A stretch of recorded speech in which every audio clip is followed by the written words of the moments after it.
તો દેશમાં નોંધપાત્ર રીતે ઘટી રહ્યો છે જન્મદર। વિશ્વ ઉમિયા ફાઉન્ડેશનના પ્રમુખ આરપી પટેલના નિવેદન બાદ આ ઘટના જન્મદરની વાત ફરી ચર્ચામાં આવી છે। ત્યારે ઝી 24 કલાકે અમદાવાદની મહિલાઓ સાથે આ અંગે વાત કરી। ઘટતા જન્મદર માટે સામાજિક અને આર્થિક કારણો જવાબદાર છે। યુવાનો કરિયર ઓરિએન્ટલ હોવાથી જન્મદર ઘટ્યાનું લોકોનું માનવું છે અને હવે સંયુક્ત પરિવારનો ન હોવાથી બાળકોના ઉછેરનો પ્રશ્ન પણ થતો રહેશે અને જન્મદર પર તેની અસર પડી હોવાનું અમદાવાદની મહિલાઓ કહી રહી છે। મોંઘવારીના લીધે બાળકોનો ઉછેર એ મોંઘો થયાનું પણ તારણ છે।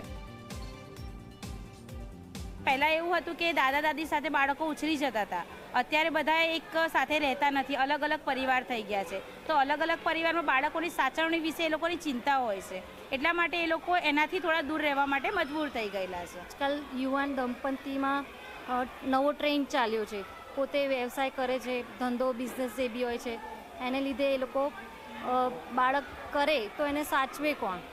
महंगाई हो रही है कि पहले एकजुट परिवार रहता था तो प्रेम रहता था, अभी कोई एकजुट रहता नहीं, अलग अलग राज्यों से लोग परिवार में रहते हैं, इसलिए थोड़ा विचार करते हैं। और अभी इतनी महंगाई में सबको सरकारी नौकरी चाहिए चाहे प्राइवेट हो, तो कोई घर पे रहता नहीं है, इसलिए एकजुट परिवार नहीं हो पाता है और परिवार पालन भी नहीं अच्छी तरह से हो पाता है।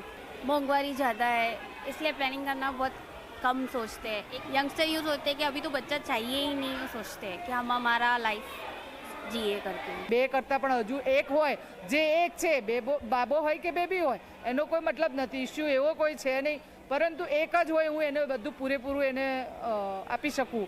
શિક્ષણ ચાહે કે આરોગ્યની દૃષ્ટિએ ચાહે કે એને પ્રેમની લાગણીની જગ્યાએ બધી જ હું એને એ જગ્યા આપી શકું, એના માટે થઈને કદાચ આ હોઈ શકે।